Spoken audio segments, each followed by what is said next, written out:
Hello বন্ধুরা, আপনারা সকলে কেমন আছেন? আশা করি সকলেই ভালো আছেন। আমিও ভালো আছি। আজকে আবারও একটি নতুন ভিডিও নিয়ে আমি চলে আসলাম মাটন রেসিপি। মাটন রেসিপির জন্য আমরা প্রথমেই নিয়ে নিলাম 1 কিলো মাটন। মটনের জন্য যা যা উপকরণ লাগবে, এখানে হলুদ গুঁড়ো, লবণ, আস্তা জিরা, আস্তা ধনে আর তেজপাতা, গোলমরিচ, লং, দারচিনি আর এখানে সানরাইজ মিট মশলা। আর যা লাগবে এখানে রেডি: টমেটো দুটো, কিছু কাঁচা লঙ্কা, 3 থেকে 4টি পেঁয়াজ, দুটো আলু, আস্তা মরিচ কালারের জন্য, ও রসুন 4 থেকে 5টা, আর লাগবে আদা। প্রথমে আমরা গ্যাসে একটা ফ্রাই প্যান বসিয়ে দিলাম।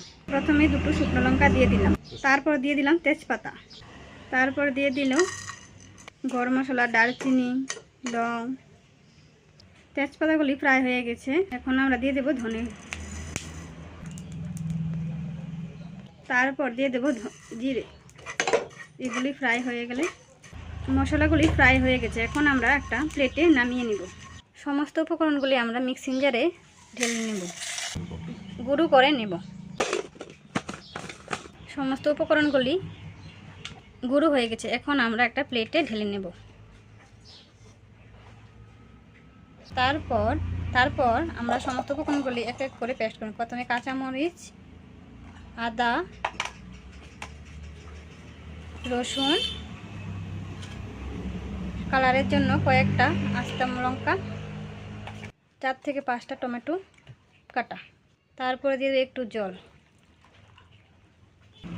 সমস্ত উপকরণগুলি পেস্ট করে নেব। সমস্ত উপকরণগুলি পেস্ট হয়ে গেছে, এখন আমরা একটা বাটিতে নামিয়ে নেব। বাটিতে নামিয়ে নিলাম। গ্যাসে আমরা কড়াইয়া চাপিয়ে দিলাম, কড়াইতে তেল দিয়ে দিল। তেল গরম হয়ে গেছে, প্রথমে আমরা আলুগুলি ভেজে নেব। তারপর একটু লবণ দিয়ে দিল, কালারের জন্য একটু হলুদ গুঁড়ো। আলুগুলি ভাজা হয়ে গেছে, এখন আমরা আলুগুলি তুলে নেব। তারপর আমরা দিয়ে দেব পেঁয়াজ কুচি মাংসের জন্য, তারপর দিয়ে দিল হলুদ কালারের জন্য, তারপর স্বাদ মতো লবণ দিয়ে দিল। লবণটা কিন্তু আমরা এখনই একবারে দিয়ে দিচ্ছি। পেঁয়াজগুলি দেখুন হালকা ভাজি হয়ে গেছে, পেঁয়াজগুলি দেখুন কি সুন্দর ভাজা হয়ে গেছে। এখন আমরা মশলাগুলি দিয়ে দেব। মশলাগুলি দেওয়া হয়ে গেছে, এখন ভালো করে ভেজে নামিয়ে নেব। মশলাগুলি যখন ভাজা হয়ে আসবে তখন অনবরত নাড়তে হবে, নাহলে নিচে লেগে যাবে। দেখুন কি সুন্দর তেল ছেড়ে দিয়েছি। এখন আমরা টমেটো কুচিগুলি দিয়ে দেব। আজকে আমরা দই ইউজ করিনি, কারণ আজকে মশলা ফ্রাই মটন রেসিপি, তার জন্য আমরা দই ইউজ করিনি। দেখুন টমেটোগুলি গলে গেছে, এখন আমরা মটনগুলি দিয়ে দেব।